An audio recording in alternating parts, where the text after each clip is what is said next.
Welcome to Bruno's MMA show, the only online MMA show with wooden ducks on the table.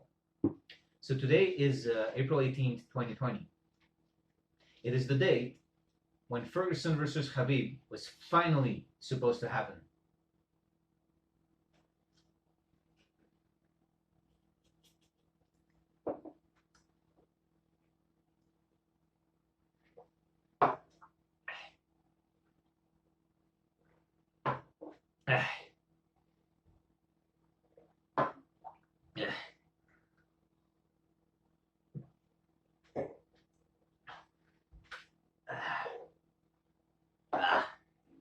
Cheers. I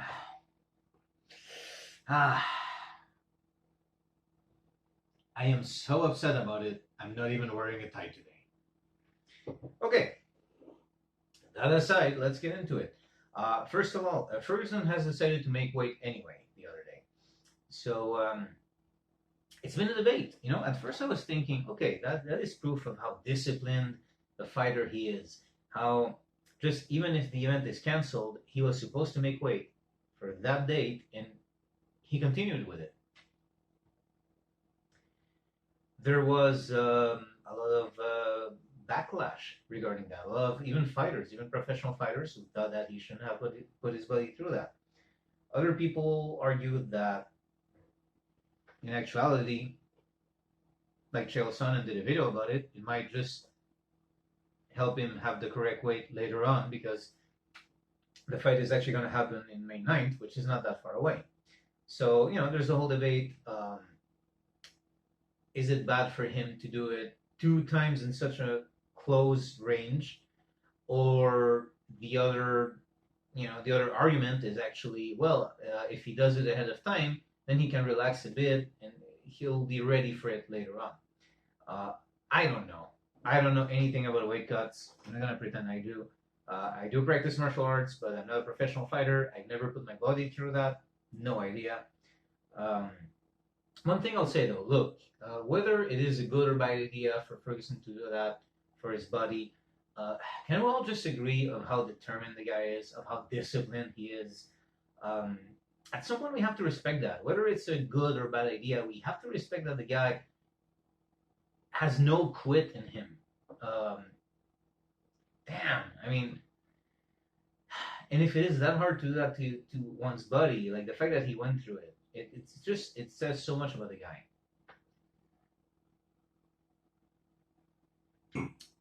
Yeah, and I don't know. You know what? At the end of the day, whether it's a good or bad idea to do that, it deserves respect. What do I mean by that? Because a lot of people say, well, if it's a bad idea, why should we respect it, right? Well, because, man, there's a writer that I like, fantasy writer, Richard K. Morgan, and at some point he was in an interview. Yes, I'm getting back to MMA. He said something along the lines of, in fiction, we often like our heroes to be more palatable, or something like that. And his point was that heroes, or people who will do stuff to be remembered, are not always they're not your average person. They don't behave like most people do. And he had this example of this man who went out on an expedition with a group.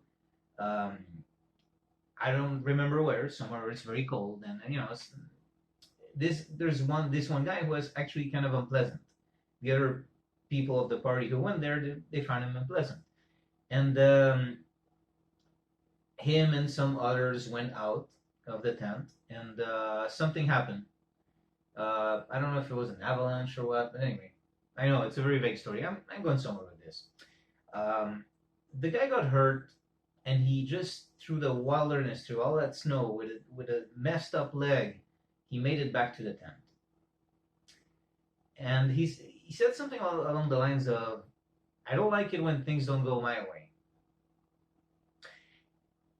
And the whole argument was, whatever made that guy a bit unpleasant to others, and just like a guy who's unrelenting and never compromises, and whatever made him like that socially was also what made him be the guy who could crawl through the snow for hours and hours and hours in the cold with a broken leg.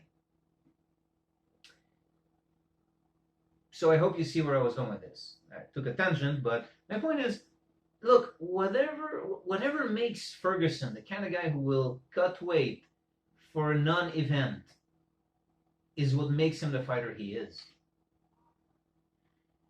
Anyone who doesn't get it, like, I understand on paper, like, if you want to go very pragmatic about it, well, there's no need to put your body through that, don't do it. I personally agree to that. However, if that is the mindset that he needs to be in to fight like that and to be that guy, to be El Kukui,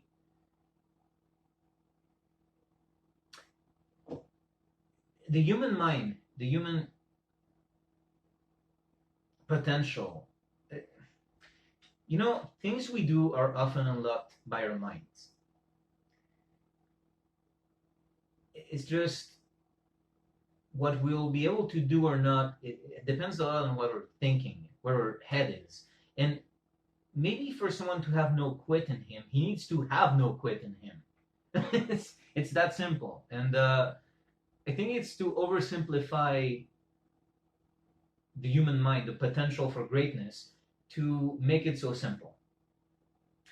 And don't get me wrong, look, if you know about weight cutting and you come and tell me, look, these are the reasons why this is a bad idea, I'm not going to argue that it was a bad idea. I'm not going to argue it is a bad idea either. I don't know enough about weight cuts, but let's say it is a bad idea on paper. Like, can we agree that he is the guy who will do that, and that's why he's so great? Because I feel like a lot of people, like, they feel like it's a permission to almost make jokes about him. And look, okay, Tony Ferguson, the kind of guy who, I love those memes, but at the same time, I find they're to a certain degree sometimes dismissive. Like, you know what? Look, was it a bad idea or not? I respect it. There you go. So that's the first thing I wanted to get out of the way. Now, another thing, I keep hearing that with the whole coronavirus thing happening and the pandemic, like, and the UFC trying to make the shows and they can't, and then there's been a lot of talk about the fact that UFC has a contract with ESPN. They need to do a specific amount of shows per year, right? It's in their contract. They need to provide this amount of shows per year.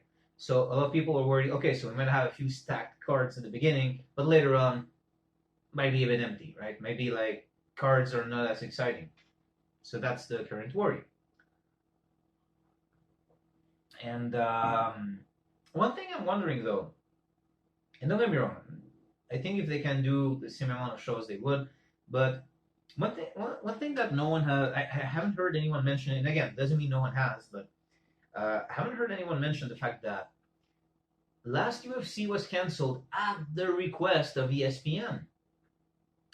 So contract-wise, if ESPN is the one who asks Dana White to cancel the events, is the UFC still responsible for that canceled event?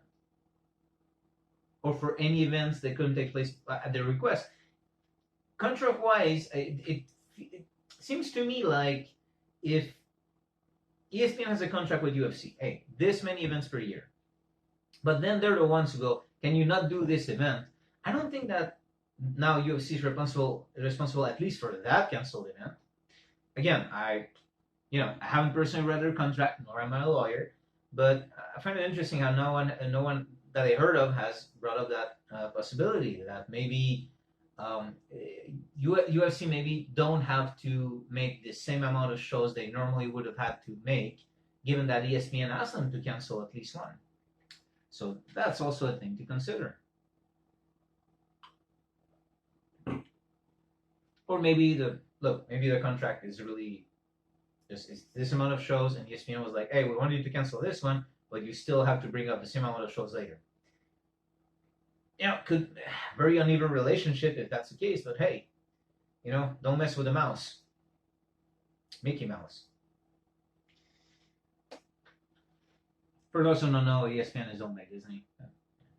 Okay, something else I wanted to get out of the way because the other day I made a video about the Sambo jacket. Just a little video, and I wanted to share my thoughts on how it affected grappling and all of that. And I also mentioned the fact that I practice combat Sambo. I like the effects, basically MMA with a jacket. Um, I don't want to say the gi because the kurtka is the name of the Sambo jacket, but you get my drift. Um, and then it just so happened, Luke Thomas made a video about how he would like to see MMA in the gi, explaining how the potential for it was kind of lost when the rules for MMA kind of became like standardized. And I was thinking about that, and in fact, I have to. Okay, two things. First of all, I was surprised at how quickly Luke Thomas dismissed Combat Sambo. I don't know. Like I think I remember he mentioned, "Oh, there's Combat Sambo, but they don't have pants." Okay, I mean, look, huge fan of him, and I respect his opinion if that's how he feels about it. That said, that was kind of like it kind of confused me. Like, okay, so the no pants is a deal breaker here, and don't get me wrong. Wearing pants or not, and whether the rules allow to grab the pants or not, change grappling. They do, and I actually addressed it in my Sambo Jacket video, and I might be repeating myself. I don't know if I mentioned that story in the Sambo Jacket video when I was talking about the differences, but back when I was doing Brazilian Jiu Jitsu, I remember there was a guy who he was really sneaky about going to grab your pant leg at the level of the shin or the ankle, and he wouldn't grab your leg; he would grab the pant leg, and then, but in a sneaky way, like it was kind of like out of the angle of your side, like he was keeping you busy, and then he would go grab it, and then you think the way is clear. You're like the way you're positioned, like you're kind of like on the ground. You're like, oh, cool, I can go now and get on top. But then you'd realize that your leg was caught. So that was interesting. So it does change a lot of things. I understand. That said, I think look, combat sambo to me is a very obvious, readily ready ready sport to be kind of like brought to the West a bit more. I think it is MMA with a jacket. Well, rules are different than MMA, but you can either make them closer or just keep combat sambo as it is. That you'll see some really cool throws, um, which in MMA you'll see more like wrestling takedowns. Combat sambo, you have some very amazing highlight worthy throws in combat sambo, and judo throws, judo type throws, and um, I really encourage anyone who hasn't already to just go like and type like combat sambo highlights. You'll see it's pretty cool stuff. Um, okay, that said, going back to that. So obviously, I am a fan of fighting, striking, grappling, wearing jackets. I like that stuff. I'm also interested in the self-defense aspect of martial arts, not just the sports aspect. And so I just wanted to say, first of all, combat sambo is if you're not aware of it, or if you heard about it real quick and you dismissed it or it's been dismissed, like do take a look. It is really cool. If you're in North America, maybe you just heard it's this thing that Khabib does. His background in martial arts. I remember Chael Sonnen actually dismissed combat sambo, but he didn't seem to. The way he described combat sambo or sambo, like it wasn't what sambo is when he described it. As Khabib said, combat sambo is martial arts. It's mixed martial arts. So I'm thinking actually, you know what? I'm thinking about that, and I'm thinking of like one championship. I think they do pretty much any combat sport they want in their events. Hey, well, one championship, that would be actually really awesome if you added some combat sambo. You have a few. I think you have a lot of fighters with a background, if I'm not mistaken. Yeah, like one championship. Yeah, I mean, I don't think they're listening right now, but if any of you listen to this, think it's a good idea, do send them messages about it. Like combat sambo would be really cool in one championship, and you'd have your MMA with a jacket, with clothes. That said, it brings me to another thing because I mentioned the self-defense aspect, and this also reminded me because now we're talking martial arts, striking, and grappling, like jacket or not. And it reminded me of when people talk about, oh, the gi or not for street self-defense when you do grappling? Like, should you train with a jacket or not? You know, it's a big deal for a lot of people. Me personally, I think it's both. Like, do both. If self-defense, like, if you're doing it for a sport, just do whichever one you prefer. I think that goes without saying. But if you're talking about self-defense, you do both, because look, self-defense is anywhere. Can happen at any time. Me, I'm Canadian. We have winters, we have autumns. They're cold. We wear jackets all the time. In summer, we don't. That's about the only time. Even in the spring, it can be pretty cold. So, for me, jackets are pretty much a reality of life. Long pants, jackets, you know, all these things, like, people wear stuff. You're gonna have clothes to grab. And but then again, like, maybe you're on the beach one day, and you know, yeah, no gi. There you go. Or there's arguments to be made. Well, you can grab someone by the t-shirt once, but then it's gonna rip, and then it's basically no gi. You know? Although if he's wearing, you know, damn, I don't know, like a necklace, or like, there's so many things that can translate, I guess. But if self-defense is the part of grappling that really appeals to you, do both, really, because circumstances are going to change. And the argument that oh, at least with no gi you don't depend on grips, yeah, that's true. But then you're also not going to learn how to deal with people grabbing your stuff. So imagine you're like wearing a jacket or whatever. You practice no gi. You don't depend on grips, but someone grabs you. Someone strong grabs you by the jacket. Even untrained, might, well, okay, well, untrained, I don't think you'll have a lot of trouble. But let's say the person's trained. Why not? You might have a hard time if you never practice getting out of grips or dealing with someone grabbing your clothes when you're grappling. That's a game changer. It's no joke. Um, and you know what? Look, I don't know. Maybe someone should organize where it's legal. Maybe someone should organize like gi versus no gi, even MMA style if they must. I think that would really answer it in a way. Yeah, like, um, well, no, it wouldn't answer anything, but it would be interesting, right? You have the gi people like using their jackets and stuff, and the no gi people like having less grips on them. Um, well, as the Luke Thomas video that he made on MMA and the gi, he made a video about that, and he mentioned fighters in Pride who did that in the past. Um, so that said, I went on a tangent there because I really think that a lot of people are missing the point when they go, should I do this or that for self-defense? We'll do both, obviously, I think, obviously. Um, Now, one thing, I don't know if I mentioned street beefs just now, but I think it's interesting. They actually announced something, and apparently they want to do 2 versus 2 fights. So I don't know what the rules are on that. I'm gonna wait a little bit before making a video about that. But I do want to address it. I do want to make a video on that. Street beefs, for those who don't know, is this thing in the U.S. Where people can do amateur MMA fights, and they actually, it is legal because no one's getting paid and there's no fees to go watch it. So apparently, I don't know, like, there's a legal loophole where they can do just like amateur street fights legally, at least in that state. I don't remember which one it is in. But now they announced on their Instagram that they're going to do like 2 versus 2 fights. I thought that was worth mentioning. I know that there's been group MMA fights before. As someone trying to turn MMA into a sport, you can find some examples of that on YouTube with different rule sets and different amounts of fighters mixing it, mixing it up. Anyway, but for now, I don't know if I haven't found the rules online. I don't think they have announced them. I have personally contacted the Street Beefs Insta and sent them a DM. Let's see if they reply, because I'm really curious what the rules are. I would gladly make a video on that, but I don't want to get too ahead of myself.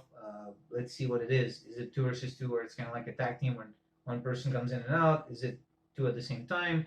If one person is out, do they restart with 1 versus 2, or do they just continue, which would be messy? So there's been different rule sets for group MMA fights. Hell, there's even been like parkour MMA, which sent people to the hospital very quickly when they got tackled from like I don't know, like 7 feet high. Um, yeah. So that's all for today. As always, I hope you enjoyed it. Do like and subscribe if you did. If you want to send me messages, I actually have an Instagram now. So it's Bruno's MMA show. Brunos MMA show. SHOW. And if any of you send me questions or messages, I'll be sure to mention them in the next episode, as long as they're relevant. And see you next time.